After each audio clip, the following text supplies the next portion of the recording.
अनञ्जनशलाकया चक्षुरुन्मिलितं येन तस्मै श्रीगुरवे नमः। श्रीचैतन्यमनोभीष्टं स्थापितं येन भूतले स्वयं रूपः कदा मह्यं ददाति स्वपदान्तिकं। वन्देऽहं श्रीगुरो श्रीयुतापदकमलं श्रीगुरुन् वैष्णवांश्च श्रीरूपं साग्रजातं सहगणरघुनाथान्वितं तं सजीवं साद्वैतं सावधूतं परिजनसहितं कृष्णचैतन्यदेवं श्रीराधाकृष्णपादान् सहगणललिता श्रीविशाखान्वितांश्च। हे कृष्ण करुणा सिन्धो दीनबन्धो जगत्पते गोपेश गोपिका कान्त राधा कान्त नमोऽस्तुते। तप्त काञ्चन गौराङ्गी राधे वृन्दावनेश्वरि वृषभानुसुते देवी प्रणमामि हरिप्रिये। वाञ्छाकल्पतरुभ्यश्च कृपा सिन्धुभ्य एव च पतितानां पावनेभ्यो वैष्णवेभ्यो नमो नमः। जय श्री कृष्ण चैतन्य प्रभु नित्यानंद श्री अद्वैत गदाधर शिवासादि गौर भक्तवृंद। हरे कृष्ण कृष्ण कृष्ण हरे हरे हरे राम राम राम हरे हरे।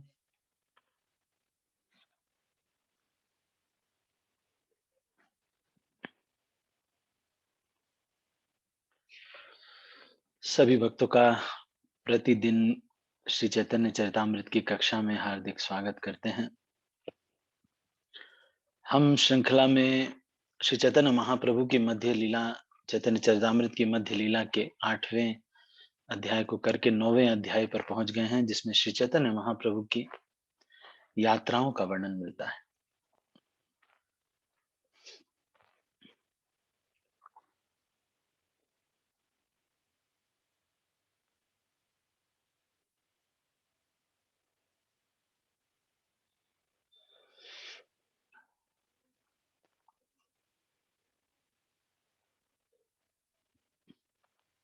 ठीक है, तो आज हम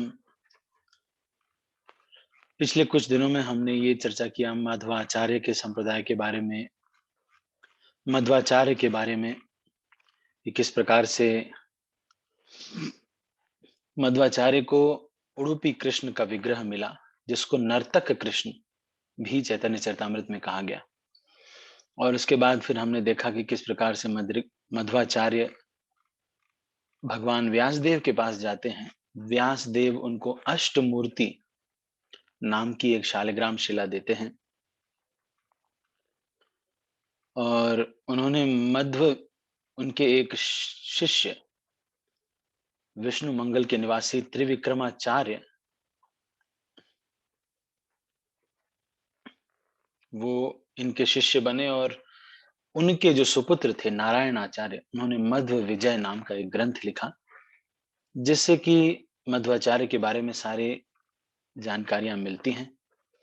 मध्वाचार्य 80 वर्ष की आयु में ऐतरेय उपनिषद का भाष्य लिखते हुए भौतिक संसार से विदा हुए।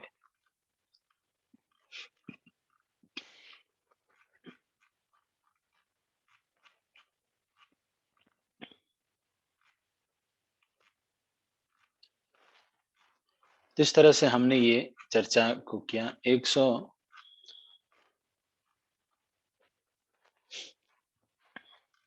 जब हम यहाँ तक पहुंच गए थे कि चैतन्य महाप्रभु ने जब ये देखा कि जो तत्ववादी हैं उनके हृदय में थोड़ा सा गर्व है अपने वैष्णव होने का, चैतन्य महाप्रभु मुस्काए और उनसे बातें करने लगे।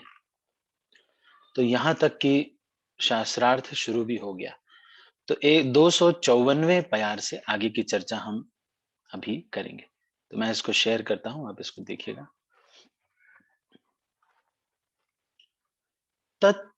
तत्ववादी आचार्य सब शास्त्र ते प्रवीण, तारे प्रश्न कैल प्रभु हैया ये न दीना।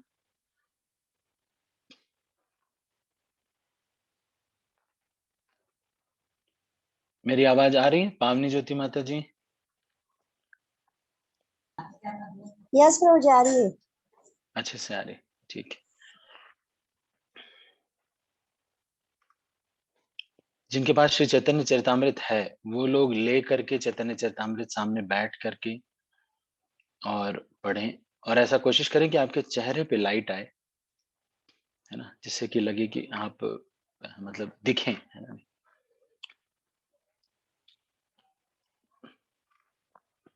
ठीक है।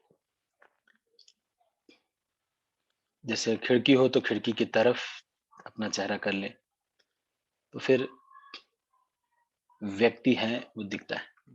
एनी हाउ, जैसे भी किसी भी स्थिति में हो, ऐसा कुछ समस्या नहीं है।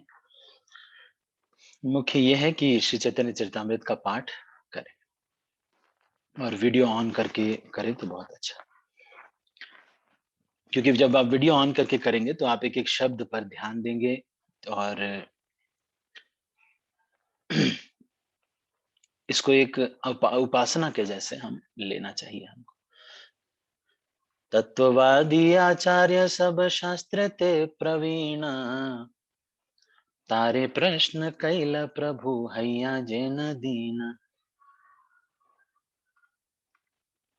तत्ववादियों का मुख्य आचार्य शास्त्रों में अत्यंत पटु था। श्री चैतन्य महाप्रभु ने अत्यंत विनीत भाव से उससे प्रश्न किया। चैतन्य महाप्रभु ने कहा, मैं जीवन का लक्ष्य तथा उसे प्राप्त करने की विधि को ठीक से नहीं जानता। कृपया मुझे बतलाएं कि मानवता के लिए सर्वश्रेष्ठ आदर्श क्या है और उसे कैसे प्राप्त किया जाए।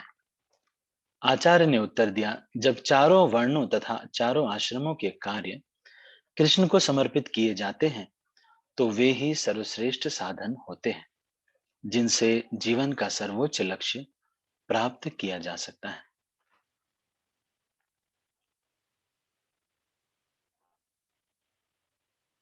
तो आचार्य ने सही उत्तर दिया।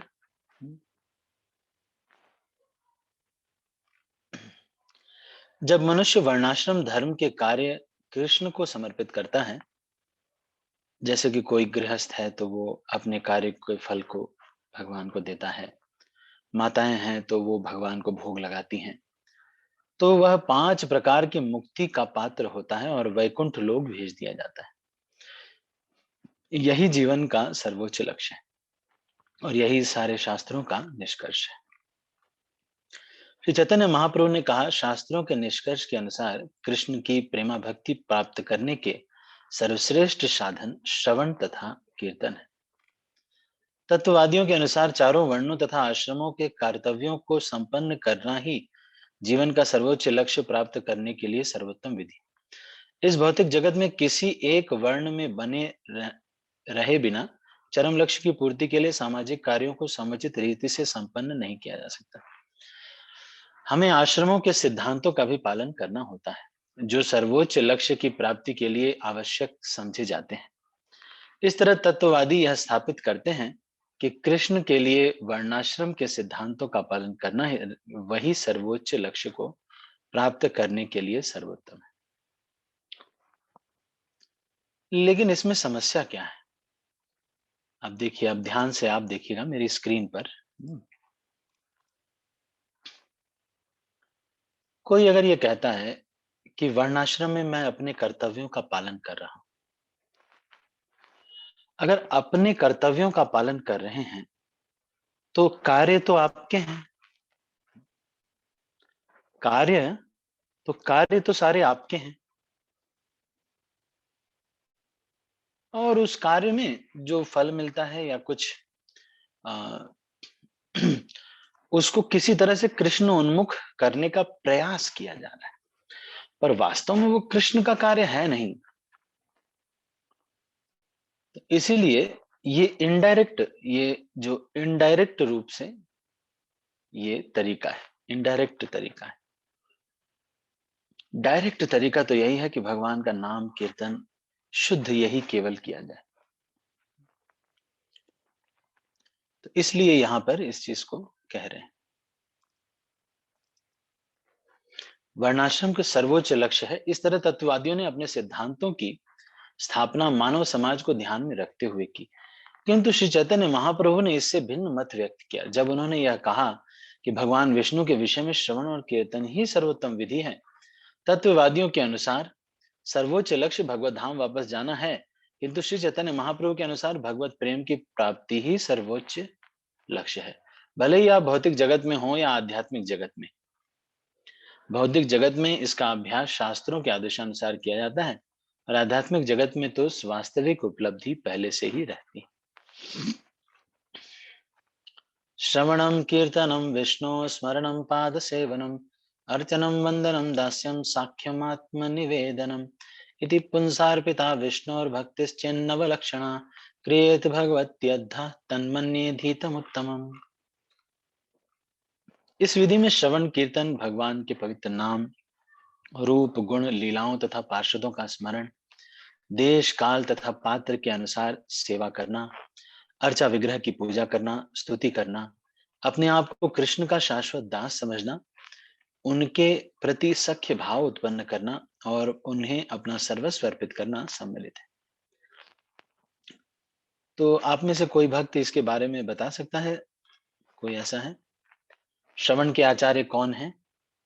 एक बार बस नाम ले लें अगर कोई बताएंगे। श्रवण के आचार्य, कीर्तन के आचार्य। चलो पावनी ज्योति माता जी, श्रवण के आचार्य। हरे कृष्णा भगवान। परीक्षित हरे महाराज। कृष्णा। परीक्षित महाराज। राधिका माता जी, कीर्तन के आचार्य। सुखदेव गोस्वामी। सुखदेव गोस्वामी। संधिनी राधा माता जी, स्मरण के आचार्य। संधिनी राधा माता जी। हरे कृष्ण प्रभु जी। स्मरण हरे के कृष्ण। ध्रुव महाराज शायद प्रभु जी। प्रहलाद महाराज। ठीक है। वंदन के, एक मिनट में इसके नीचे कर रहा हूँ, हाथ नीचे कर रहा हूँ। वंदन के आचार्य। हाँ, संधिनी राधा माता जी। नहीं प्रभु जी, वो ऐसे ही हो गया, अच्छा मुझे नहीं पता। अच्छा, पावनी ज्योति माता जी। हरे कृष्णा प्रभु जी। पृथ्वी महाराज प्रभु जी। अच्छा,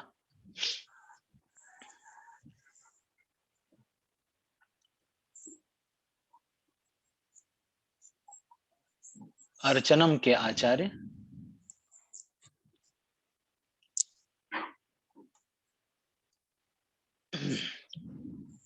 अम्बरीश।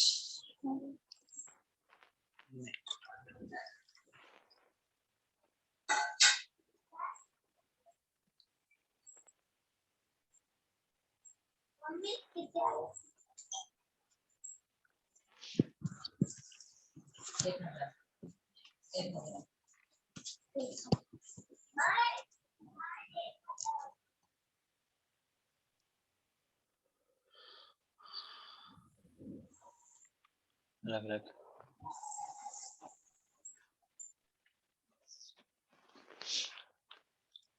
सब लोग ठीक है, तो सबको क्लियर है। अर्चनम के आचार्य कौन है? राधिका माता जी। अक्रूर जी प्रभु जी। अक्रूर जी। ठीक है। हाँ।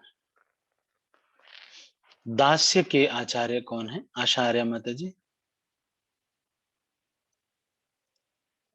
दास्य के आचार्य।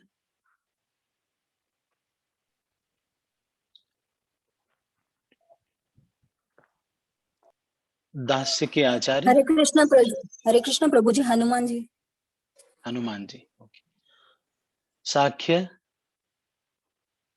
वंदना माता जी, साख्य के आचार्य। हरे कृष्णा प्रभु जी, दंडवत प्रणाम। वो हाँ जी। भक्त का ही था, दास्य का ही हनुमान जी हम भी कहने होते थे। अच्छा अच्छा, ठीक। चारू गोपी माता जी। सुदामा जी। साख्य। सुदामा जी। नहीं नहीं, राधिका माता जी, साख्य के। अर्जुन। अर्जुन। आत्मनिवेदन के आचार्य उमेश प्रभु। प्रभु जी बली महाराज। बली महाराज। ठीक है, तो ये सब आचार्य, इसको कहते हैं नवधा भक्ति। ठीक है। ठीक है, सब लोग हाथ नीचे कर लीजिए।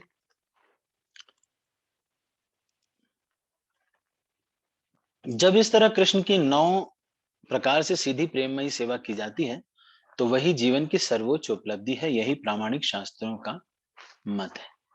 अच्छा, ये प्रामाणिक शास्त्र क्या होते हैं, कोई बताएगा? प्रामाणिक शास्त्र कौन बता सकता है? प्रामाणिक शास्त्र कौन कौन से हैं?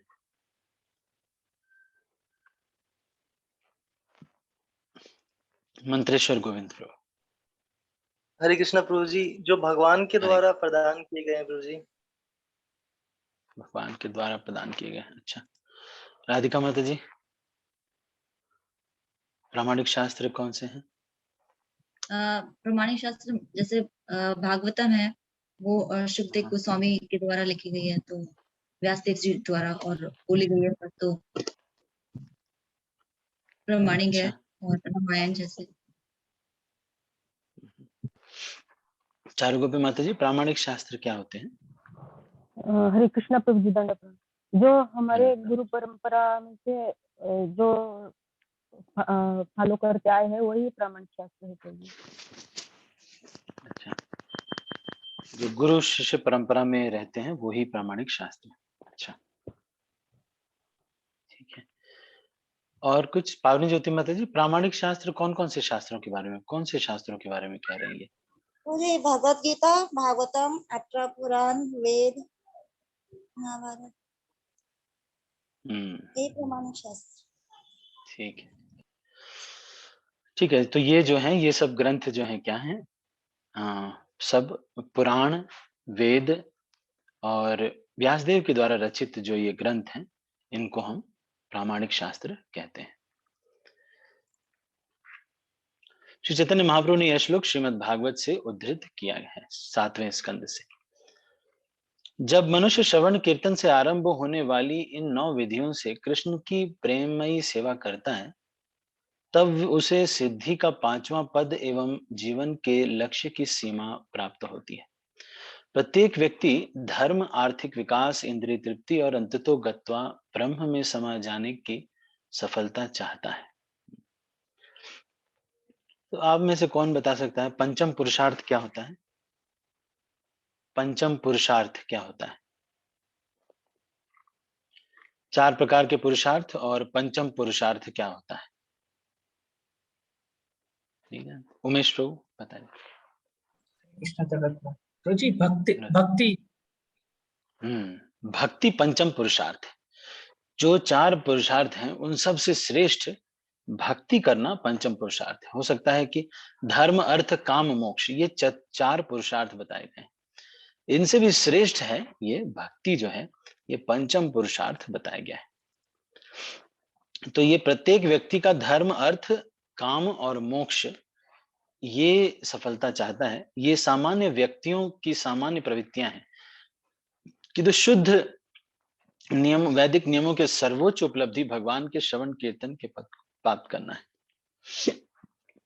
इसकी पुष्टि श्रीमद् भागवत 1:1-2 में हुई है। धर्मः प्रोज्जित कैतवो अत्र परम निर्मत सराणाम सताम विद्यम वस्तमत्र वस्तु शिवदम तत्रापत्रयोन्मूलनम। श्रीमद् भागवते महामुनि कृते किं वा परैरीश्वरः सद्यो हृदय अवरुद्धते अत्र कृतिभिः शुश्रूषुभिः तत्क्षणात्। भौतिकता से प्रेरित सारे धार्मिक कृत्यों का बहिष्कार करते हुए यह भागवत पुराण उस सर्वोच्च सत्य का प्रतिपादन करता है जिसे शुद्ध हृदय वाले भक्तगण ही समझ सकते हैं। यह सर्वोच्च सत्य वास्तविकता है जिसे सबके कल्याण हेतु मोह से अलग रहकर किया जाता है। ऐसा सत्य तीनों प्रकार के तापों से समूल नष्ट करता है। महामुनि श्री व्यासदेव द्वारा रचित यह सुंदर भागवत भगवत साक्षात्कार कराने के लिए अपने आप में पर्याप्त है। अन्य किसी शास्त्र की आवश्यकता क्या है? ज्यों ही कोई ध्यान पूर्वक तथा विनीत होकर भागवत का संदेश सुनता है, ध्यान पूर्वक और विनीत होकर, त्यों ही इस ज्ञान के अनुशीलन से भगवान के उसके हृदय में स्थापित हो जाते हैं। श्रीमद् भागवत के इस श्लोक के अनुसार वे सभी धार्मिक अनुष्ठान छल कपट हैं जो धर्म, अर्थ, काम, मोक्ष के भौतिक लक्ष्यों को प्राप्त करने के लिए संपन्न किए जाते हैं। श्रीधर स्वामी के अनुसार सफलता की भौतिक विचारधारा की इस भौतिक जगत के लोग ही इच्छा करते हैं, किंतु भक्त इस भौतिक जगत में स्थित नहीं होते, अतएव उन्हें मोक्ष की कामना नहीं होती।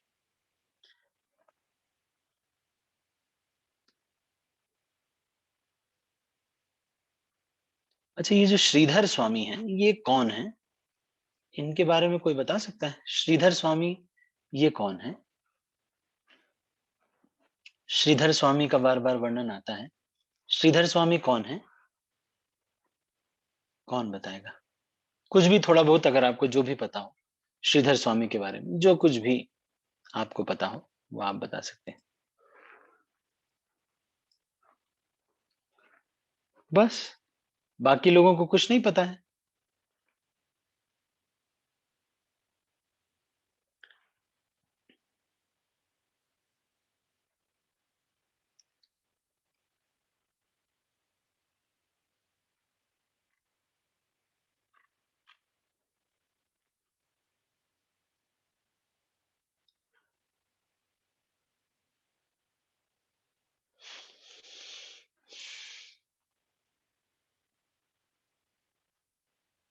चलो, तो एक मिनट में मंजू माता जी बताएंगे श्रीधर स्वामी कौन है बेटा? हरे कृष्णा प्रभु जी, दंडवत प्रणाम। हरे कृष्ण बालकृष्ण प्रभु, बताइए। प्रभु जी, श्रीधर स्वामी ने श्रीमद् भागवतम और गीता पे टिप्पणी लिखी है, जो प्रभुपाद जी भी फॉलो करते थे। बहुत जगह प्रभुपाद जी ने एग्जाम्पल दिया है कि श्रीधर स्वामी ने ऐसा लिखा है। अच्छा, ठीक है, ठीक है। और कोई, एक बार मैं बाकी भक्तों से पूछता हूँ। उमेश प्रभु, श्रीधर स्वामी के बारे में आप क्या जानते हैं? कृष्ण चंद्रत्न प्रभु जी, एक छोटी सी स्टोरी ही सुनी है भक्तों से, शायद वो श्रीधर स्वामी जी के बारे में, कि घर से चले गए से जब छिपकली को आ, बच्चों को गिरते देखा, छिपकली के बच्चे को, तो वो खुद अपना खाना अरेंज करने लग गया। तो इनको लगा कि मैं किसी का प्रोटेक्टर नहीं हूँ ऐसे घर पे, कि मेरे को कुछ चलाना नहीं है, तो वो फिर ऐसे उससे इंस्पायर्ड होके घर छोड़ के चले गए। हरे कृष्ण, धन्यवाद। अच्छा अच्छा। तो श्रीधर स्वामी ने भावार्थ दीपिका ये लिखी है। ये जो भावार्थ दीपिका है, ये सबसे पहला जो ग्रंथ है जो कि श्रीमद् भागवत के ऊपर लिखा गया।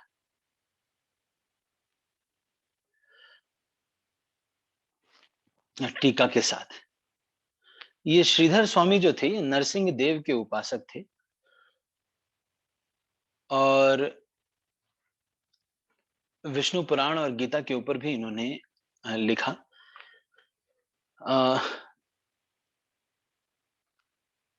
शिव जी इसके बारे में बोलते हैं कि अहम वेत्ति शुको वेत्ति व्यासो वेत्ति न वेत्ति वा श्रीधरम सकलम वेत्ति नृसिंहम प्रसादयेत। शिव जी ये कहते हैं कि मैं भागवत को जानता हूँ, सुखदेव गोस्वामी थोड़ा बहुत जानते हैं, व्यासदेव जानते हैं कि नहीं जानते हैं उतना नहीं पता मुझे, लेकिन श्रीधर स्वामी सब कुछ जानते हैं क्योंकि इनको भगवान नरसिंह देव का प्रसाद मिला है।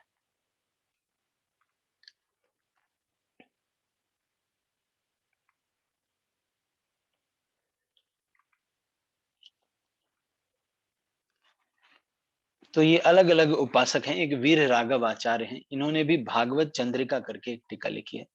तो भावार्थ दीपिका इनकी है। फिर भागवत चंद्रिका एक विजय ध्वज जी हैं, जिन्होंने भी एक कमेंट्री लिखी श्रीमद् भागवत के ऊपर, और उसका नाम था पद रत्नावली। और वल्लभाचार्य ने जो टीका लिखी उसका नाम रखा सुबोधिनी। और अलग अलग सनातन गोस्वामी ने जब इसके ऊपर टीका लिखी श्रीमद् भागवत के ऊपर, तो उसको बोला बृहद वैष्णव तोषिणी। जीव गोस्वामी ने जो टीका लिखी उसको कहा क्रम संदर्भ। विश्वनाथ चक्रवर्ती ठाकुर के द्वारा जो श्रीमद् भागवत की कमेंट्री है उसको कहा जाता है सारार्थ दर्शिनी। तो इस तरह से कुछ ये जो है कमेंट्रीज हैं जो कि श्रीमद् भागवत के ऊपर है। तो श्रीधर स्वामी की कमेंट्री का नाम है भावार्थ दीपिका। ये सबसे ज्यादा प्रभावी कमेंट्री है और चैतन्य महाप्रभु कहते थे कि इनके अनुसार ही सबको कमेंट्री लिखना चाहिए। इसके बाद वीर राघव आचार्य जिन्होंने भागवत चंद्रिका लिखी, विजय ध्वज जी ने पद रत्नावली लिखी, वल्लभाचार्य ने सुबोधिनी और सनातन गोस्वामी ने बृहद वैष्णव तोषिणी, जीव गोस्वामी ने क्रम संदर्भ और विश्वनाथ चक्रवर्ती ठाकुर ने सारार्थ दर्शिनी नाम की यह टीका लिखी।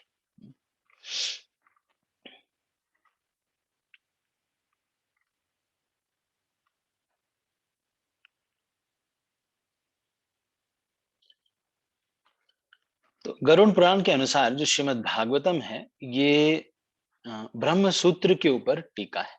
गरुड़ पुराण ये कहता है अर्थो ही अयम ब्रह्म सूत्रा नाम।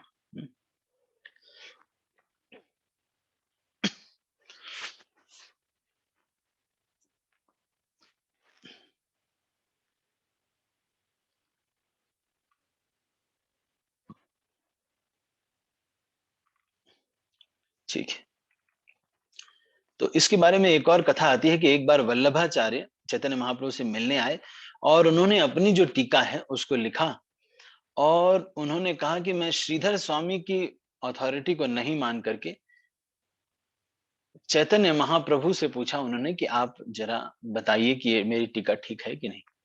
तो महाप्रभु ने क्या कहा, श्रीधर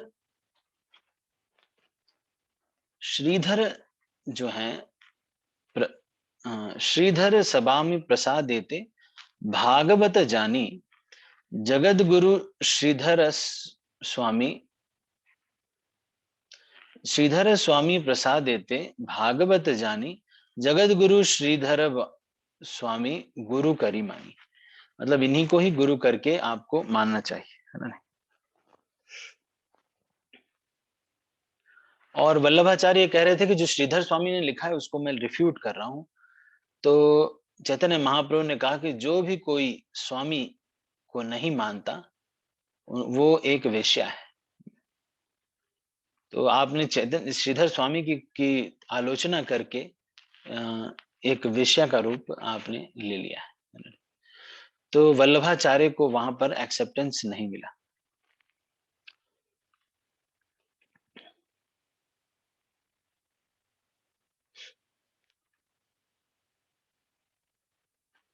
तो श्रीधर स्वामी का इस तरह से थोड़ा सा मैंने बताया।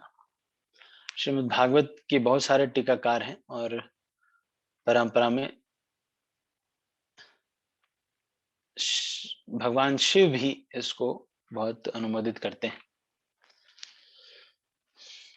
इनके बारे में ये कहानी आती है कि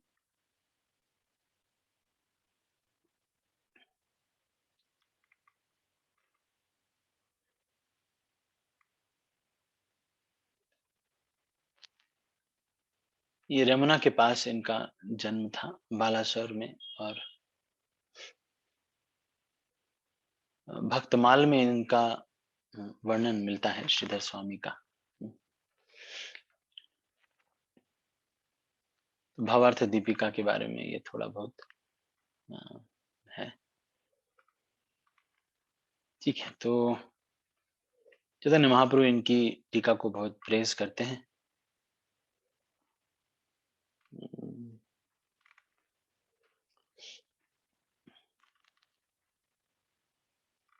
ठीक है,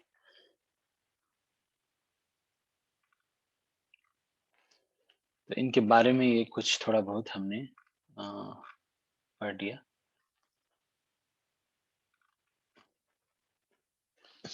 ठीक है।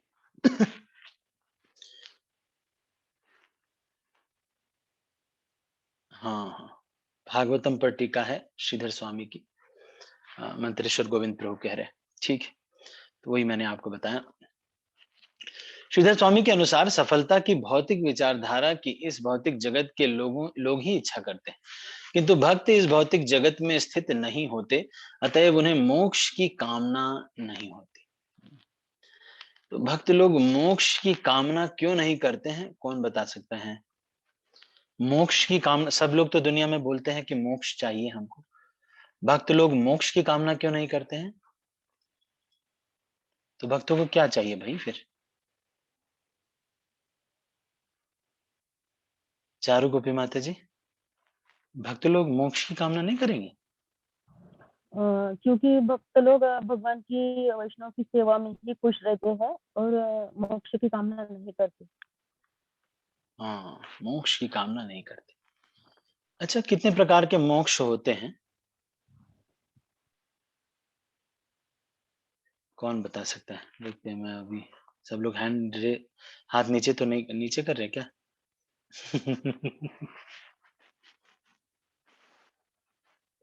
अच्छा, चलो उमेश तो बताएं।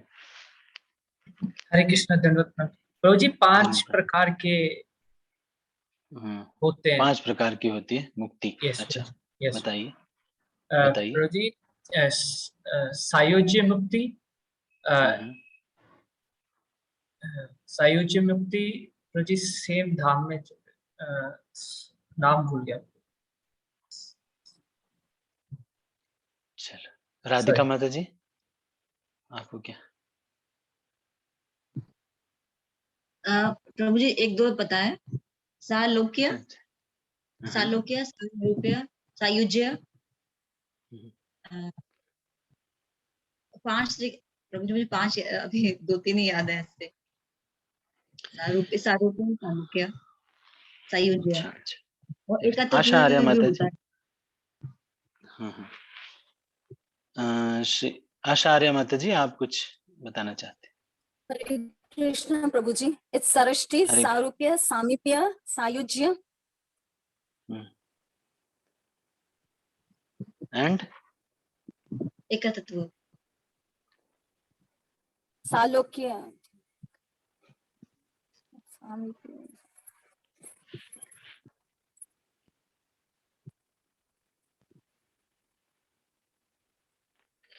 तो ये श्रीमद् भागवतम का एक श्लोक है, तीसरे स्कंद के 29वें अध्याय के 13वां श्लोक है। ये पीछे पीछे मेरे बोलने का प्रयास कीजिएगा। सालोक्य सारष्टि सामीप्य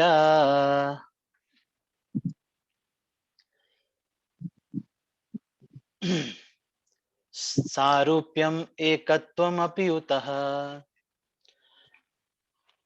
दीयमानं न गृह्णन्ति विना मत्सेवनम जनाः। तो ये एक श्लोक में ये कह रहे हैं कि एक शुद्ध भक्त जो है वो किसी भी प्रकार की मुक्ति को खुद एक्सेप्ट नहीं करता है अगर उसमें सेवा नहीं विद्यमान है। तो एक गौड़ीय वैष्णव जो है उसका एकमात्र एस्पिरेशन ये है कि मुझे सेवा का अवसर मिलता रहे, बस। गौड़ीय वैष्णव और कुछ नहीं। The only aspiration of a Gaudiya Vaishnava is to get service opportunity. तो सालोक्य, सालोक्य का मतलब क्या है? Living on the same planet. सारष्टि, सारष्टि का मतलब भगवान के जैसा ही वैभव होना। सामीप्य का मतलब भगवान के आसपास ही रहना, पर सेवा नहीं है उसमें, रहोगे साथ में। सारूप्य, सारूप्य का मतलब भगवान के जैसा ही रूप होना। एकत्व, भगवान में ही मिल जाना। तो ये जो 5 प्रकार के मुक्तियां हैं, भक्त को दिया जाए तो भी नहीं लेता है। क्यों? क्योंकि अगर इसमें सेवा साथ में नहीं है तो फिर भक्त नहीं लेता है। ठीक है, आगे हम लोग चर्चा करते हैं। तो श्रीधर स्वामी के बारे में मैंने आपको बताया, मोक्ष के बारे में थोड़ा चर्चा किया।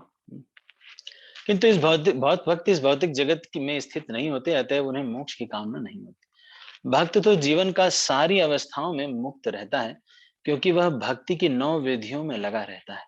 श्री चैतन्य महाप्रभु के दर्शन के अनुसार कृष्ण भक्ति प्रत्येक व्यक्ति के हृदय में सदैव रहती है। इसे केवल श्रवण कीर्तन विष्णु की विधि के से जागृत किए जाने से की आवश्यकता है।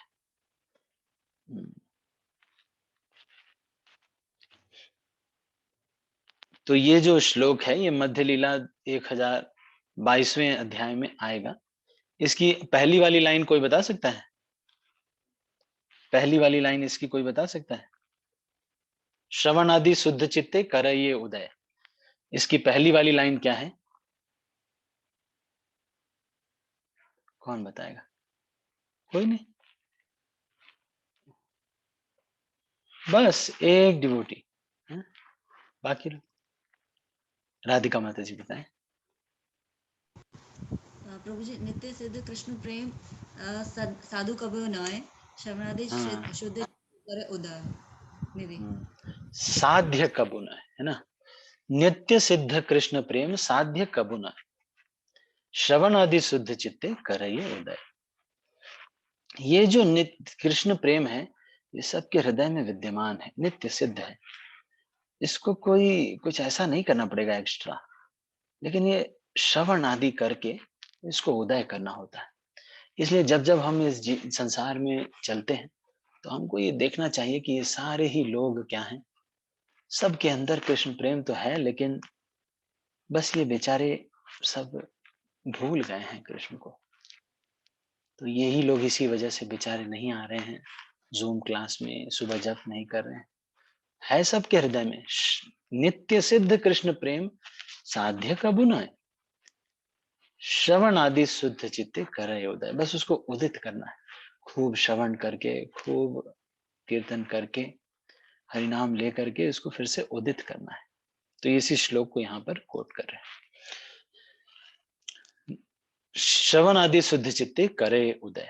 जब व्यक्ति वास्तव में भक्ति में लगा होता है, तो भगवान के साथ उसका सनातन संबंध, दास स्वामी संबंध जागृत होता है। तो ये सबसे पहला है वो संबंध, वो जागृत होता है।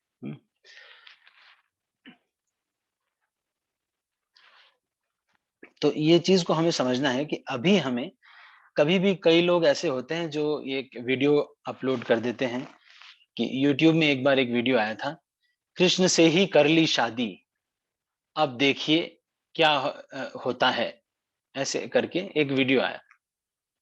तो ये सब जो है गलत तरीका है, ऐसे किसी के अंदर अपने भाव नहीं आना चाहिए।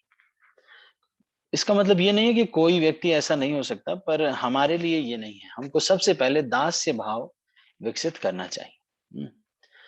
कोई भी अगर गोपी होगा तो उसका एक अलग ही लेवल होगा, उसको इस दुनिया में कुछ भी पसंद नहीं आएगा।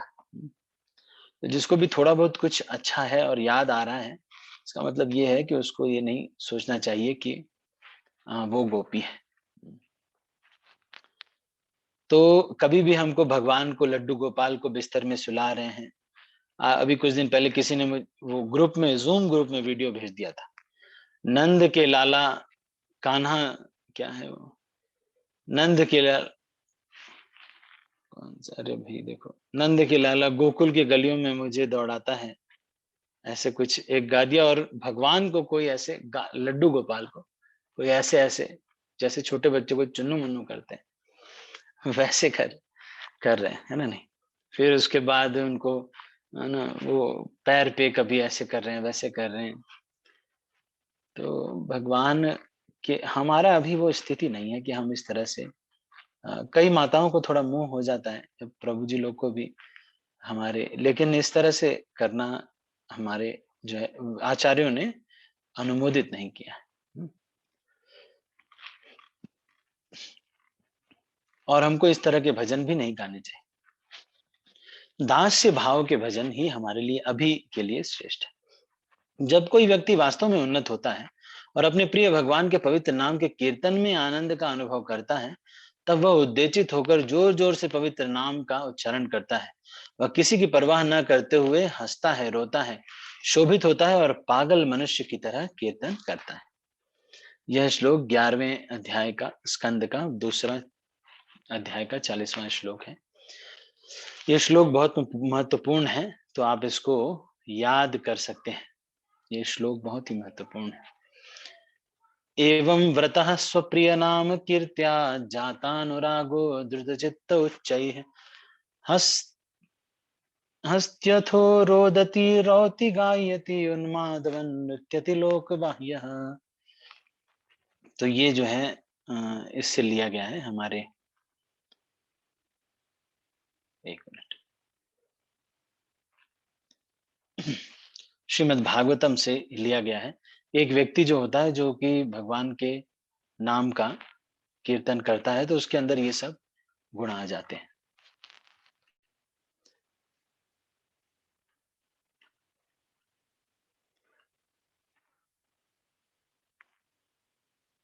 एक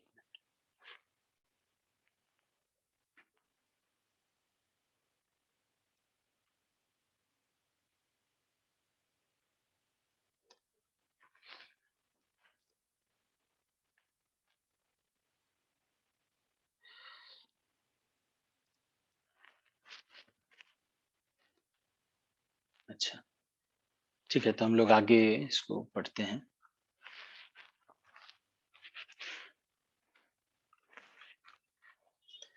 प्रत्येक प्रामाणिक शास्त्र सकाम कर्म की निंदा करता है।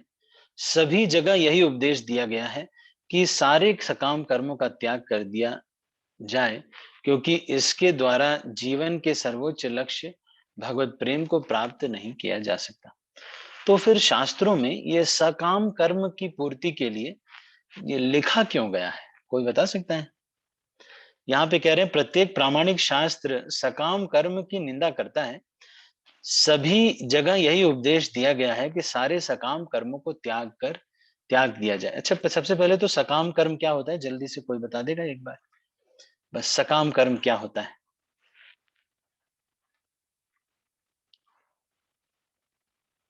हाँ, मंजू बालकृष्ण प्रभु।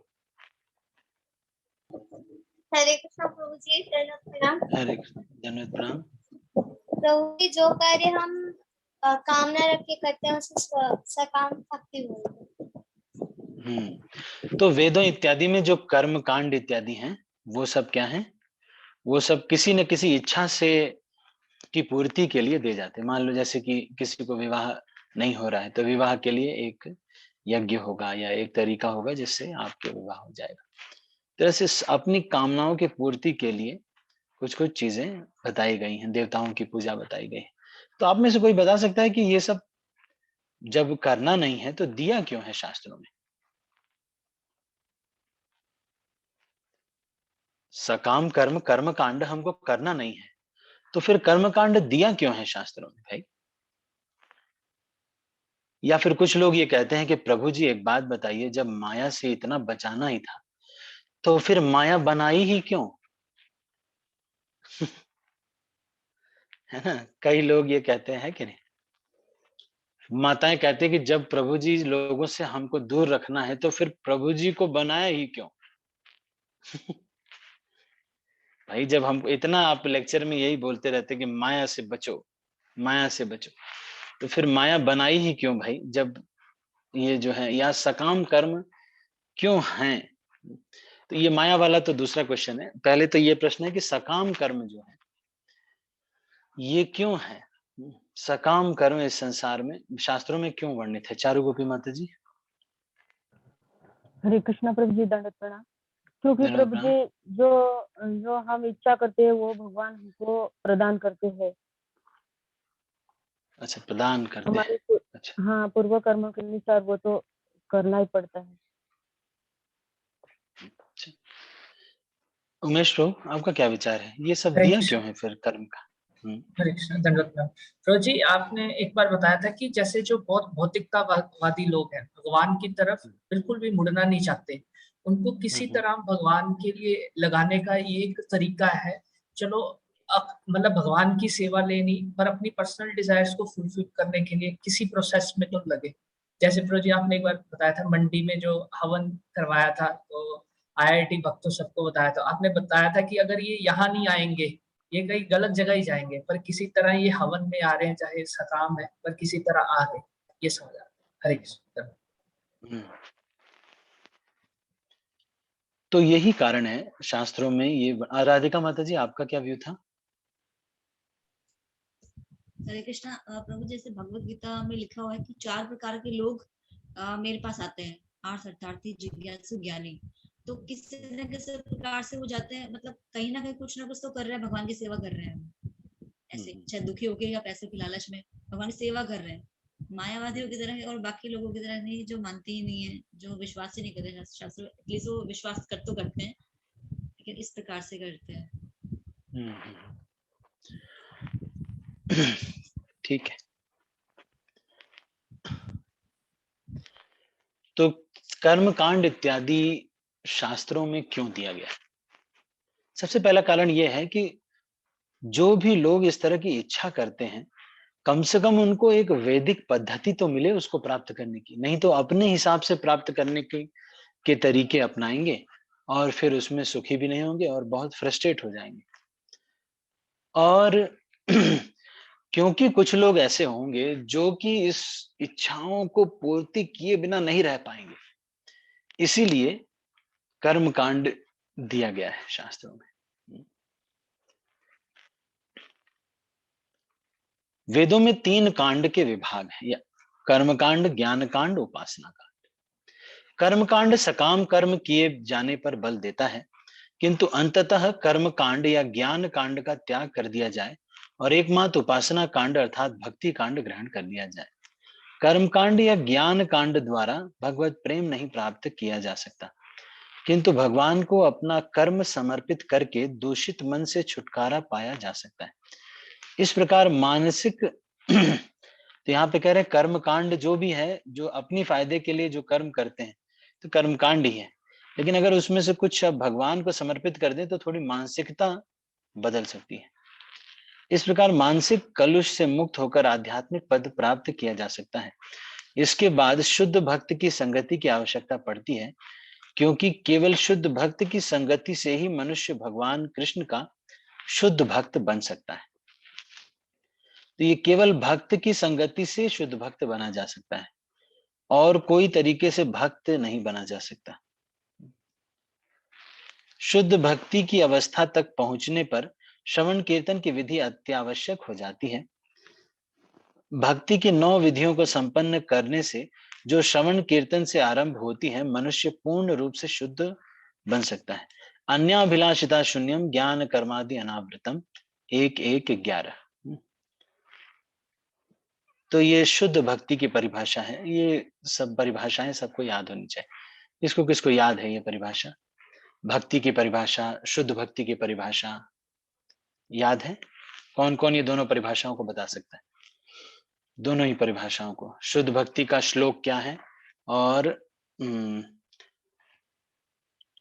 उत्तम भक्ति का श्लोक क्या है? दोनों श्लोक जो है बताने। श्लोक भक्ति की, शुद्ध भक्ति और भक्ति की परिभाषा के श्लोक क्या हैं? दोनों श्लोक नहीं याद है आपको? अच्छा, पावनी ज्योति माता जी, उत्तम भक्ति क्या है? हरे कृष्ण प्रभु जी, बताइए। शुद्ध भक्ति की प्रभु जी, सामान्य भक्ति। शुद्ध भक्ति की अन्याभिलाषिता शून्यम ज्ञान कर्म अनावृतम अनुकूलेन कृष्ण अनुशयन भक्ति उत्तमम। हाँ, शुद्ध और सामान्य भक्ति की परिभाषा सर्व उपाधि विनिमुक्तम तत्परत्वेन कृष्ण अनुकूलेन अनुशीलन। ऋषिकेन ऋषिकेश सेवनम भक्ति रुच्यते, है ना? नहीं, ठीक है, तो अभी म्यूट कर लीजिए। थैंक यू सो मच माता जी, आपको काफी आपने मेहनत की है, याद किया है, बैठ करके याद किया है तभी तो। ठीक है, तो ये भक्ति की परिभाषा हमको याद होनी चाहिए। जिसको नहीं याद है उनको एक बार इसको ले करके याद कर लेना चाहिए। सर्वोपाधि विनिर्मुक्तम तत्परत्वेन निर्मलम, ये जो श्लोक है इसको ग्रुप पे डाल सकते हैं। उमेश लोग आप डाल दीजिएगा दोनों परिभाषाएं, तो फिर ग्रुप में आ जाएगा। अन्याभिलाषिता शून्यम और दूसरा सर्वोपाधि विनिर्मुक्तम। तो इस तरह से भगवान का भक्त बनो, ऐसा बोला जाए। इस तरह मनुष्य भगवान की प्रेममयी सेवा करने की अपनी मूल वैधानिक स्थिति विकसित कर सकता है। कर्म कांड या ज्ञान कांड से कोई भी भक्ति के सर्वोच्च पद पर उन्नत नहीं हो सकता। शुद्ध भक्ति केवल शुद्ध भक्तों की संगति से ही समझी और प्राप्त की जा सकती है। इस संबंध में श्रील भक्ति सिद्धांत सूर्य ठाकुर कहते हैं ये कर्म कांड के कार्य दो प्रकार के होते हैं, पवित्र तथा अपवित्र। पवित्र कार्य निसंदेह अपवित्र कार्यों से अच्छे होते हैं, किंतु पवित्र कार्यों से भी भगवान कृष्ण के भावपूर्ण प्रेम प्राप्त नहीं किया जा सकता। पवित्र तथा अपवित्र कार्यों से भौतिक सुख तथा दुख तो मिल सकते हैं, किंतु मात्र इनसे शुद्ध भक्त बनने की संभावना नहीं होती। भक्ति का अर्थ है कृष्ण को संतुष्ट करना।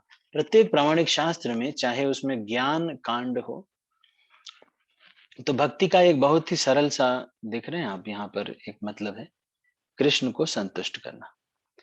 लेकिन हमारे परिप्रेक्ष्य में कृष्ण को संतुष्ट करना भक्तों के अनुसार, भक्त जैसा गाइड करें उसके अनुसार, नहीं तो हम अपनी तरफ से संतुष्ट करना चाहेंगे और फिर उसके बाद झुग्गी बस्तियों में चिली चिकन बंटवाए जाते हैं। ये कुछ लोग ऐसे भी भगवान को प्रसन्न कर रहे हैं। प्रत्येक प्रामाणिक शास्त्र में, चाहे उसमें ज्ञान कांड पर बल हो या कर्म कांड पर, वैराग्य के सिद्धांत की सदा प्रशंसा की जाती है। इसका सबसे बड़ा वैदिक साक्ष्य है वैदिक ज्ञान का परिपक्व फल श्रीमद् भागवत। नैष्कर्म्यम अपि अच्युत भाव वर्जिता न शोभते ज्ञानमलम निरंजनम। तो ये बहुत ही महत्वपूर्ण श्लोक है जिसको आप स्मरण कर सकते हैं।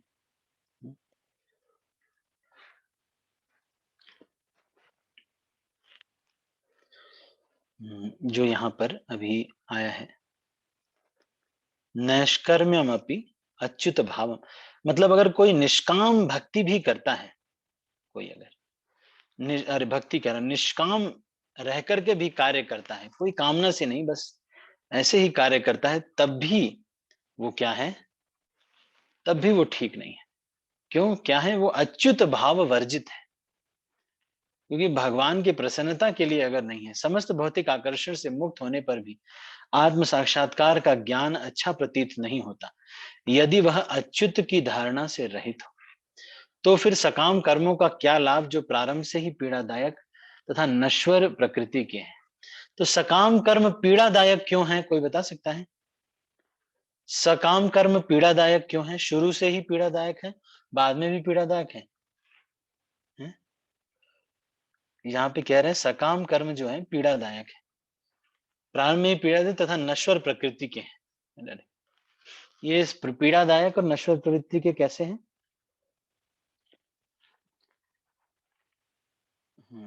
चलो चारू गोपी माता जी। क्योंकि वो भगवान की संतुष्टि के लिए नहीं होते प्रभु जी। अच्छा, ठीक है, बहुत अच्छा। पावनी ज्योति माता जी। हरे कृष्ण प्रभु जी। प्रभु जी, हमें सकाम कर्म से आसक्ति होती है प्रभु जी, उस फल से आसक्ति होती है, इसलिए हमें पीड़ादायक होता है।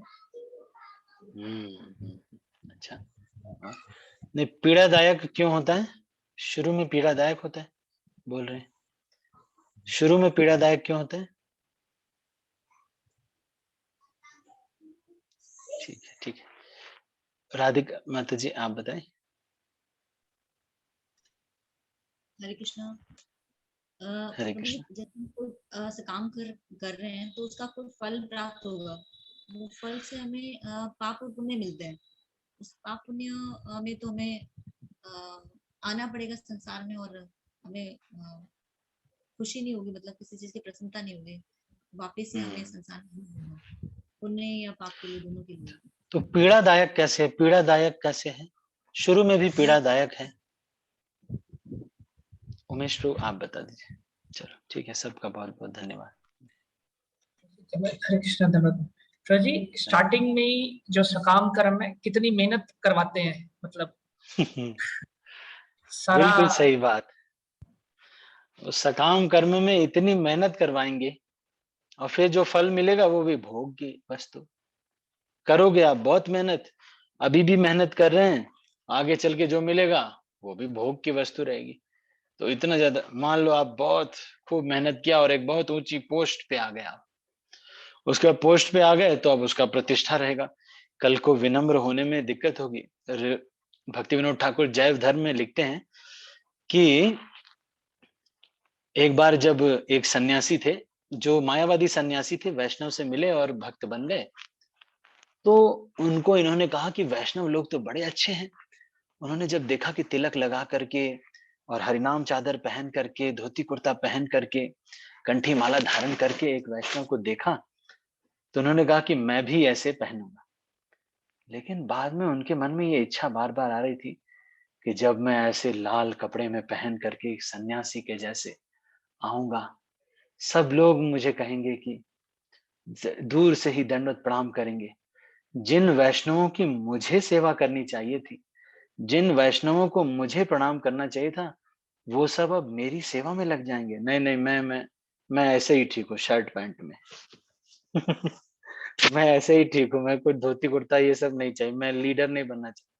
क्योंकि शर्ट पैंट में रहोगे तो लोग सोचेंगे कि अरे नया भक्त है, लोगों को दया भी आती है। आप धोती कुर्ता पहन लिए, 3 नरसिंह कवच पहन लिए, 4 मुकुट लगा लिए, ऐसे करके आप अगर ऐसे बैठ गए, तो उसके बाद आप चाहोगे कि रथ यात्रा में रथ के ऊपर ही खड़े हो सकते हैं, लोग मेरा भी रथ खींचे। सोचिए, इनको ये सीधा फोकस कर रहे हैं अल्टर में घुसने का, अल्टर में घुसना चाहते हैं। मेन बात ये है, जगत गुरु बनना चाहते हैं, सीधा अल्टर में घुसना चाहते हैं, और कोई नीचे का लेवल इन्होंने सोचा ही नहीं है। कैसे लोग हैं देखो, इन्होंने नीचे का एस्पिरेशन ही नहीं रखा, सीधा चाहते हैं कि प्रभुपाद के बगल में मेरा फोटो हो, जगत गुरु बनना चाहते हैं सीधा। कितने देखो आजकल जो है कह रहे हैं कि यहाँ पर कह रहे हैं कि भगवान के भाव के बिना तो यहाँ भक्त लोगों का ये आचरण होता है, और कई लोग और चीजें और लगा लो जिससे और लोग जयकार करें। नरसिंह कवच भी पहन लिए, 3-4 लाल पीला हरा नीला गुलाबी, खूब सारा वो भी पहन लिए, उससे और तो की वैल्यू करें हमें, है ना। कुछ लोग तो और भी हैं, उससे ज्यादा और ले चश्मा लगा लेते। अभी एक यात्रा में हम गए थे तो एक भक्त मेरे लिए भी चश्मा लेके आए थे। बोले प्रभु जी आप भी पहनिए, है ना। नहीं, मैंने सोचा कि ये इनका होगा, ये मुझे बोल रहे होंगे, नहीं वो लेके आए थे 3 चश्मा, एक अपने लिए, एक अपने वाइफ के लिए, और एक मेरे लिए। मैं बोला मैं नहीं पहनूंगा ये चश्मा, है नहीं। तो ये और मेन आदमी बनना चाहते हैं ना, नहीं वो हैट पहन लेते हैं आजकल, वो गोल वाली हैट चली है। हैट पहनने का मतलब जीबीसी, थोड़ा और ऊंचा, मतलब वो और ऊंचा पोस्ट है ना? ये जो है और फंसाने वाला इंसान ना उसी चीज के लिए परेशान रहता है जिससे और डंडे में पड़े। पता नहीं क्यों एक अच्छी प्रवृत्ति है इंसान के अंदर, वो ही चीज के लिए और भागता है और मेहनत करता है और डंडे पड़ेंगे। जिस भोग से आगे चल के स्वास्थ्य खराब होगा, अरे जिस भोग से धनम जन्म सुंदरीम कविताम इत्यादि जो भी मिलता है, उस भोग से आगे चल के मानसिक स्वास्थ्य खराब होगा, कल को विनम्र होने में दिक्कत होगी। आप भी बड़े यूट्यूबर बन जाओगे तो कल लोग जो हैं दिक्कत करेंगे प्रणाम करने में, आपको आपको दिक्कत होगी। ऐसे तो स्टेशन पे कहीं भी चल रहे हो, कोई पूछ नहीं रहा, ठीक है बढ़िया है। पता चला आप स्टेशन पे कहीं दिख गए, लोगों ने आपको उठा लिया, ट्रेन छूट गई। क्या फायदा आपके फेमस होने का, है कि नहीं। झूठ मूठ में फेमस हो रहे, कहाँ से ये रोग लग गया है। तो ये चीज को समझना चाहिए कि भोग जो है इस संसार में क्या है, सकाम कर्म से क्या लाभ। ये प्रारंभ में भी पीड़ादायक है, शुरू में भी बहुत मेहनत कराएगा, आपको कहेगा कि रुको रुको तुम ऐसा करो, बहुत मेहनत करो, खूब मेहनत करके फिर बहुत खूब मेहनत करके इंजीनियर बन जाते हैं बहुत ज्यादा। फिर उसके बाद फिर खूब मेहनत करते हैं, फिर हमारे दास गदाधर प्रभु ऐसे कहते हैं, खूब मेहनत किया, खूब टाइपिंग करके हैश इंक्लूड C++ सब चीज सीखा, फिर ये कोडिंग किया, फिर उसके बाद सारे बाल उड़ गए, फिर उसके बाद जो पैसा कमाया उसी को डॉक्टर बत्रा को दिया और उनसे बाल लगवा लिया। क्या किया, वेस्टेड योर टाइम। पहले बाल उड़ाया, फिर बहुत मेहनत किया, फिर बाल उड़ गए, फिर उसको बाल लगवाया। तो सकाम कर्म ऐसे ही, जो भी सकाम, मान लो अच्छा आपको खाने की इच्छा है तो फिर क्या होगा, फिर मेहनत होगी गधे के जैसे, फिर मेहनत करो, ये बनाओ वो बनाओ, फिर उसको पहले भिगा के रखो। जैसे मान लो यहाँ पकौड़े बनते, उड़द के पकौड़े बनाने आपको, तो उड़द को भिगाना पड़ेगा, भीगेंगी एक दिन, फिर उसके बाद उसको निकाल करके आपको पीसो, उसमें मसाला मिलाओ, फिर छानो, फिर भोग लगाओ। भोग करने के लिए उसके बाद फिर पता चलेगा कि ज्यादा तला भुना नहीं खाना चाहिए, इससे पिंपल्स निकलते हैं। अरे भाई पहले भी मेहनत, बाद में भी दिक्कत। सकाम कर्म में यही समस्या है। इसीलिए सब सकाम कर्म में कोशिश यही करना चाहिए कि जितने से बस फास्टेस्ट, जल्दी से जल्दी हो जाए। ठीक है, तो अभी समय हो गया है, 4:15 बज रहा है, तो अभी हम इसको यहीं पर अच्छा, तो इसके आगे इसको पढ़ लेते हैं तात्पर्य को। यदि उन्हें भगवान की सेवा में प्रयुक्त न किया जा सके, इसका यह अर्थ यह हुआ कि ज्ञान भी जो कर्म कांड से बढ़कर है, सफल नहीं होता यदि वह भक्ति से रहित है। अतः श्रीमद् भागवत के प्रारंभ, मध्य तथा अंत में कर्म कांड तथा ज्ञान कांड की निंदा की गई। उदाहरण के रूप में श्रीमद् भागवत में कहा गया है, धर्म प्रोज्जित कैतवो अत्र। इसकी व्याख्या श्रीमद् भागवत तो भगवत गीता में निम्नलिखित श्लोकों में की गई है।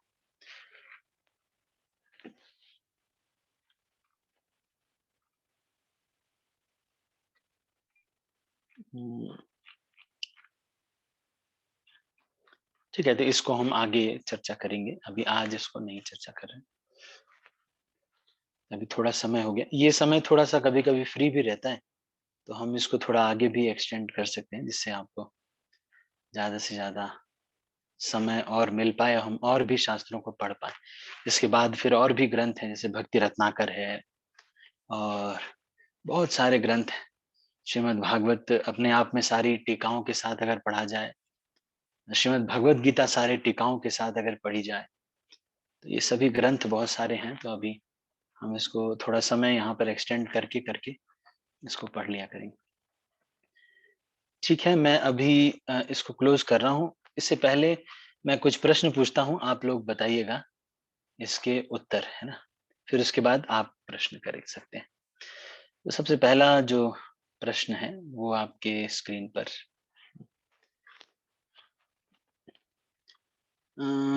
कैतव धर्म क्या होता है? कैतव धर्म कोई बता सकता है? कैतव धर्म क्या होता है? आउट ऑफ सिलेबस क्वेश्चन है, आउट ऑफ सिलेबस आ गया। कैतव धर्म क्या है?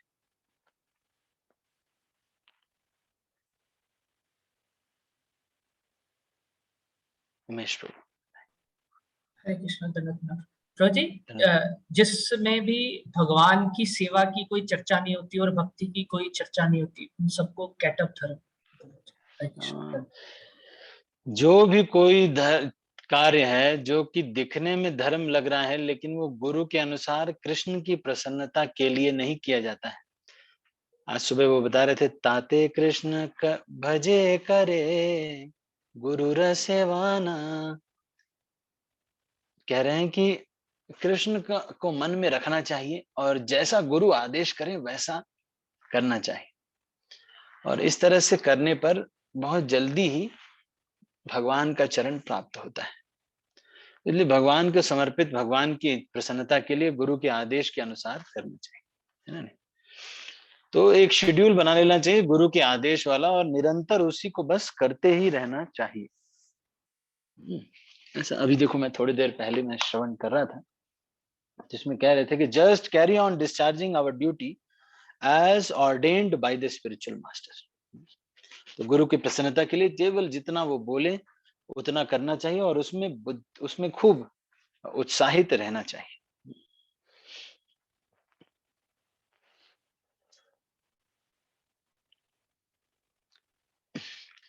तो प्रत्येक ठीक है, तो अभी मैं दूसरा प्रश्न पूछता हूं।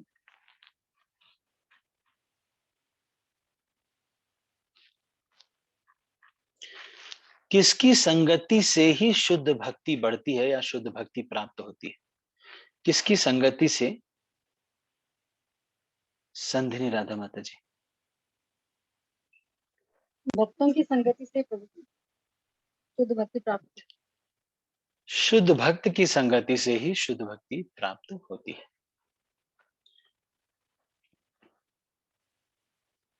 तो ये भक्तों का संग कभी भी नहीं छोड़ना चाहिए। ठीक है, अगला प्रश्न हम करते हैं।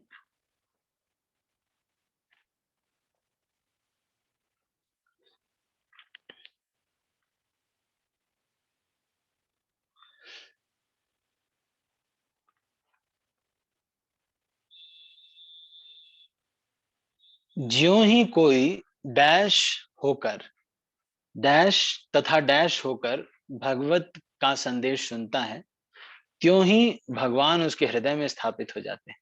क्या दो कार्य जब भी हम रीडिंग करते हैं, शास्त्रों का अध्ययन करते हैं, तो या श्रवण करते हैं, तो क्या दो चीजें बहुत महत्वपूर्ण है? क्या दो चीजें बहुत महत्वपूर्ण है?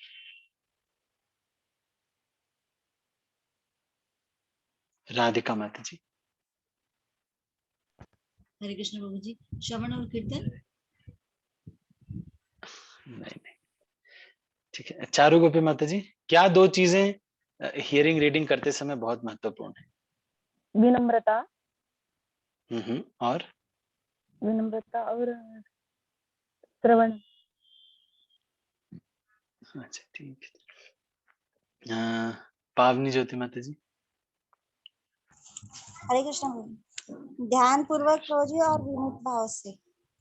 हाँ, ध्यान पूर्वक और विनीत भाव से। तो जब भी श्रवण करें या रीडिंग करें या जो कुछ भी करें, इसमें ध्यान पूर्वक करना और विनीत भाव से करना। ध्यान पूर्वक करना, विनीत भाव से करना, ये दोनों बहुत महत्वपूर्ण है। विनीत भाव का मतलब मैं गलत हो सकता हूं, ये आवश्यक नहीं कि मैं हमेशा सही हूं। ठीक है, ध्यान पूर्वक और विनीत भाव से करना चाहिए।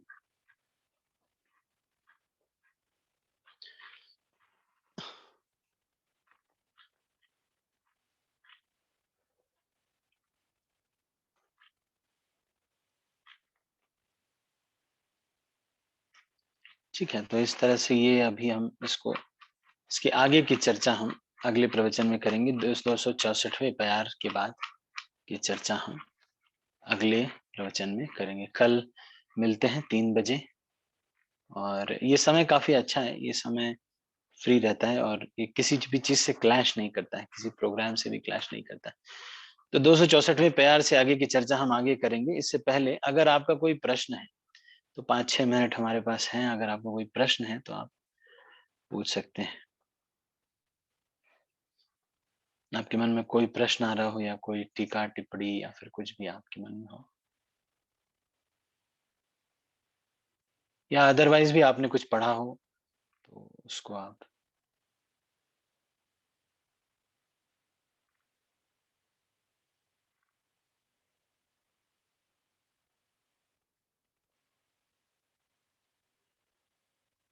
राधिका माता जी। प्रभु जी, आज से क्लास के से रिलेटेड तो नहीं है, जनरल ऐसे है ऐसे। प्रभु जी, हम क्लास लेते हैं या क्लास सुनते हैं तो जो कुछ नए भक्त हैं जो पूछते हैं ऐसे कि स्टार्टिंग में तो सिर्फ ये कहा जाता है कि कुछ माला करनी है और बस 4 नियम करने हैं और कोई काम नहीं है। फिर धीरे धीरे बहुत कुछ काम आता है, ये भी करना होता है, ये भी करना होता है, तो वो परेशान होते हैं। तो कहते हैं कि इतना कुछ करना होता है, तो आप तो कहते सिर्फ माला और ये सब करने, तो इसका क्या हम आंसर दे सकते हैं?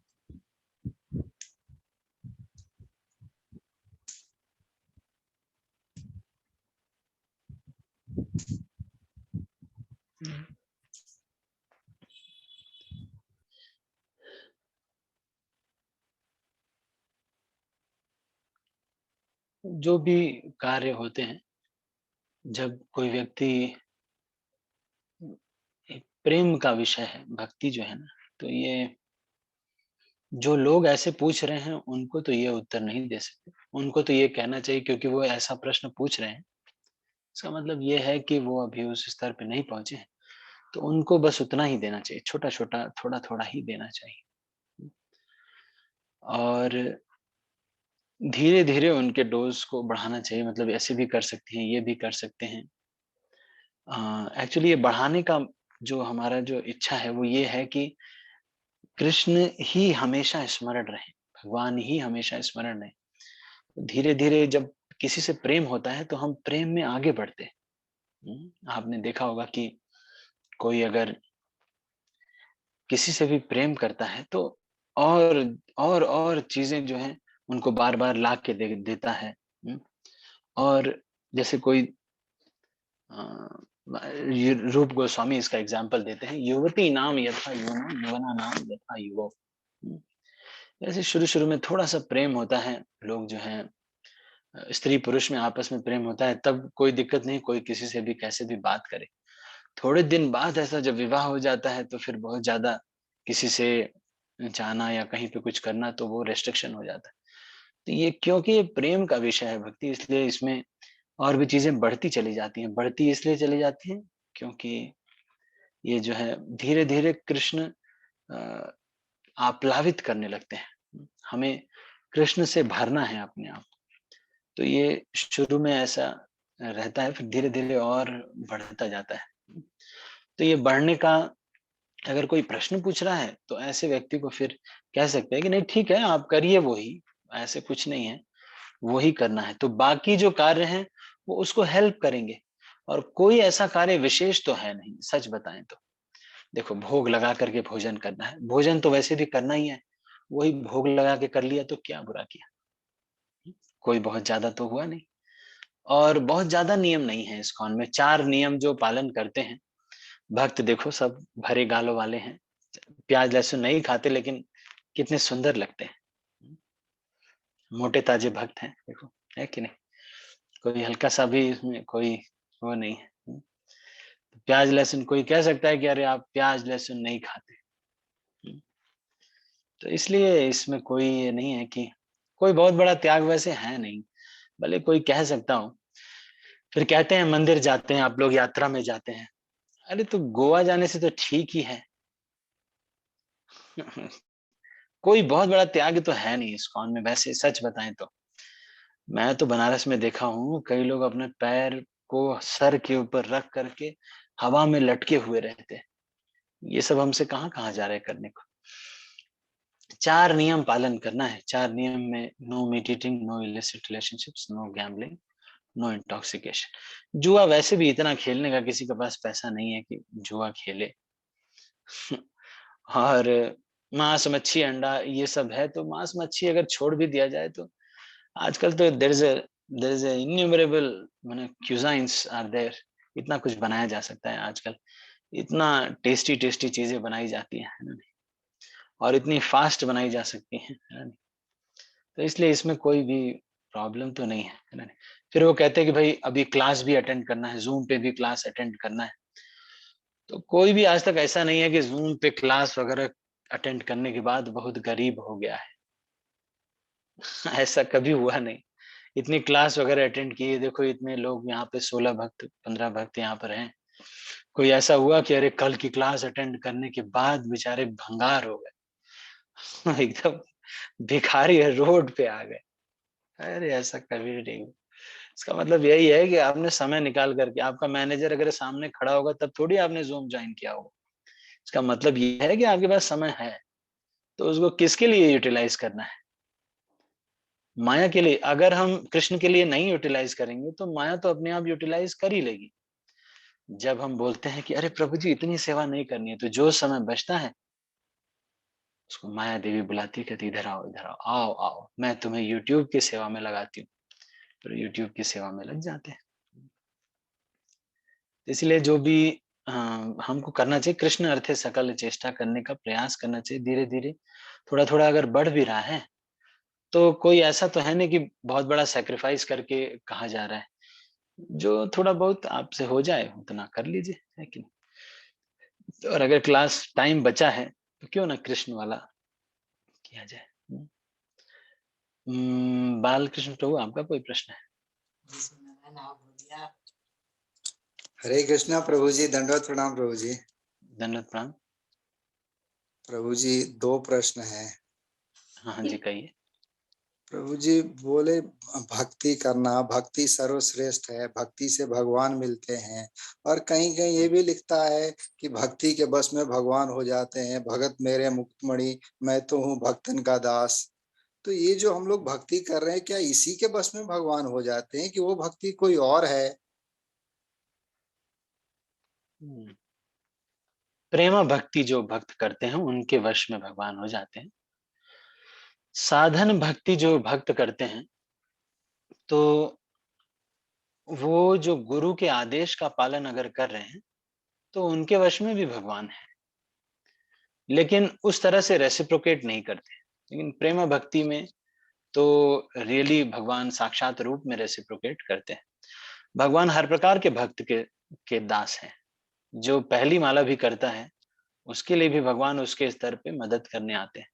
तो ये बात सही है कि भक्तों के भगवान दास हैं। जो भी कोई जिस भी स्तर पे जहां पर भी आता है भगवान उसकी मदद करने आते हैं। एक माला भी अगर कोई कर लेता है तो इतना बड़ा चेंज है। एक माला करने पर भी सारे भगवान सब देवी देवताओं को बोलते हैं कि इसकी सारी डिक्शनरियां मुझे दे दो। आपने तो बस कुछ नहीं किया, एक माला की, और एक माला को भगवान वहां पे डिक्शनरी चेंज करा देते हैं। भगवान कहते हैं कि लाओ इनको, अब इनका सब कुछ मैं देखूंगा। तो भक्ति बहुत श्रेष्ठ है।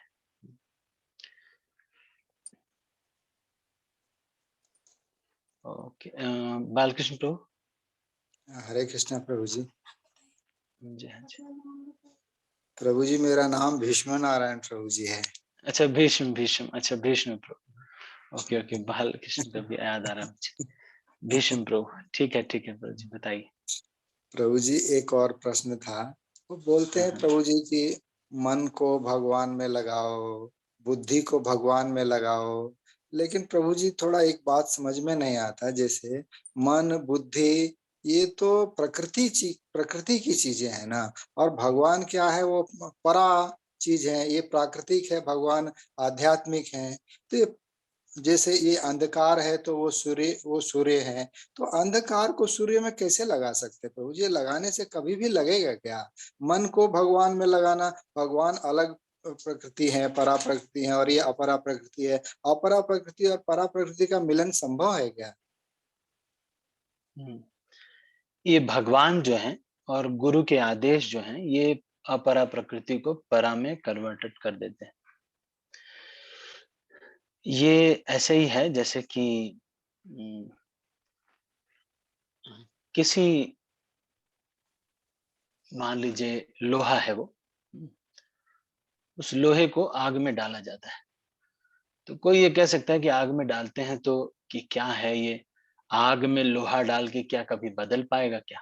नहीं नहीं, वो थोड़ी देर बाद वो भी आग के जैसे बिहेव करने लगता है।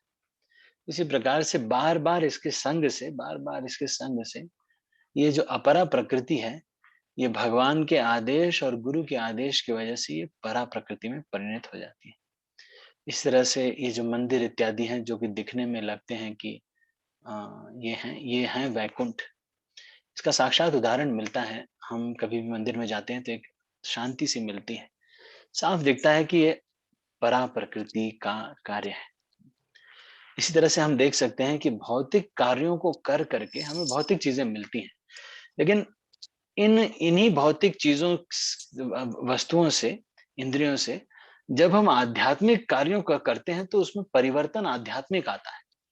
इसका मतलब ये है कि ये जो उपकरण है इनका इस्तेमाल आध्यात्मिक कार्यों के लिए किया जा सकता है।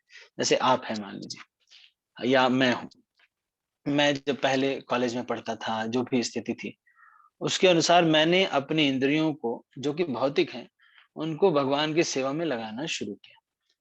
अब देखो ये आध्यात्मिक, सारी चीजें आध्यात्मिक हो गई हैं। उस सेवा में लगने की वजह से धीरे धीरे सब चीजें आध्यात्मिक हो गई हैं। तो ये एक उपकरण है, ये एक माध्यम है जिसके द्वारा जो है आध्यात्मिक चीजों को प्राप्त किया जा सकता है। और दूसरी चीज ये भी है, कोई ये कह सकता है कि अपरा परा को कैसे कन्वर्ट किया जा रहा है। ये पद्धति हमारी नहीं है। जिसने अपरा और परा को बनाया है उसने कह दिया कि भाई ऐसे करोगे तुम भी परा हो जाओगे, तो हम उसकी बात मानते हैं, है कि नहीं? जिसने बनाया अपरा और परा को, वो कहता है कि भाई इससे श्रवण कीर्तन विष्णु स्मरण पाद सेवन ये करो और ऐसे करके तुम भी वैकुंठ आ जाओगे, तुम परा प्रकृति में आ जाओगे। तो उसकी आदेश का हम पालन करते हैं। विष्णु प्रभु जी, हाँ थोड़ा प्रभु जी। क्लियर हुआ? पूरा क्लियर नहीं हुआ प्रभु जी, थोड़ा थोड़ा हुआ। अच्छा चलो ठीक है, धीरे धीरे सब हो जाता है क्लियर। और कुछ प्रश्न आए तो आप, अब तो क्लास ये बहुत कंफर्टेबल टाइम पे है तो खूब प्रश्न पूछ सकते हैं। ओके प्रभु जी। ठीक हरे हरे है, कृष्णा प्रभु जी। आप एक दंडवत आपको लिस्ट बना लीजिए, आप चाहें तो प्रश्नों की, अगर जो भी आते हैं सारे ही पूछ सकते हैं। ये टाइमिंग थोड़ा अच्छा है, इसमें कितने भी प्रश्न पूछे जा सकते हैं। ओके ठीक प्रभु है, जी। ठीक ठीक ठीक, thank you Prabhu ji. Thank you Hare so much. Krishna. Charu Gopi Mata ji, आपका कोई प्रश्न है? हरे कृष्णा प्रभु जी, दंडवत प्रणाम। धन्यवाद, प्रभु जी, प्रणाम। तुलसी महारानी भगवान की तो बहुत प्रिय है, लेकिन हम हाँ, तुलसी की सेवा, तुलसी आरती भगवान के सामने क्यों नहीं कर सकते प्रभु जी?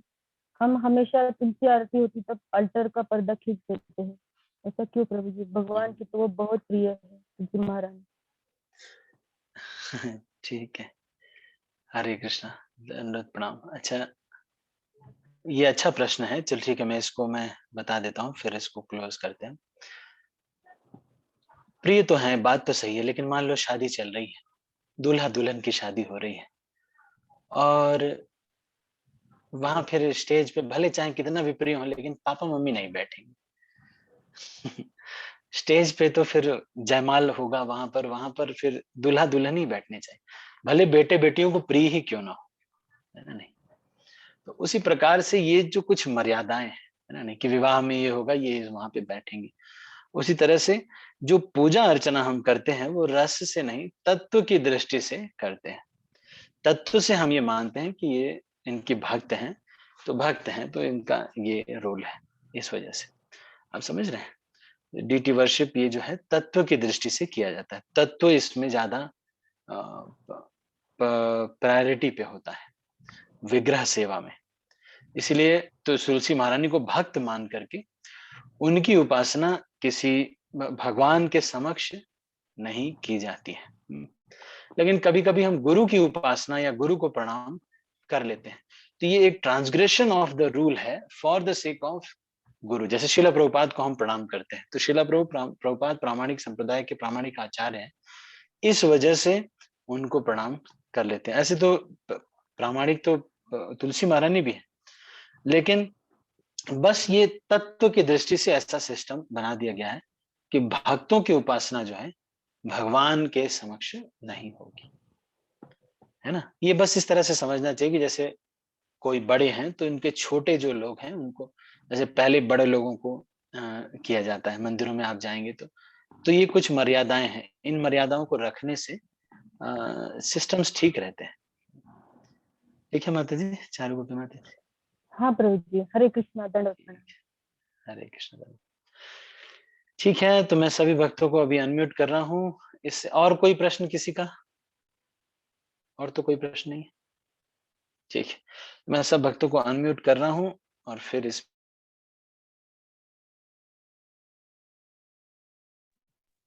हरे कृष्णा प्रभु जी, दंडवत प्रणाम। हरे कृष्ण प्रभु जी, दंडवत प्रणाम। हरे कृष्ण प्रभु, दंडवत प्रणाम। हरे कृष्ण प्रभु जी, दंडवत प्रणाम।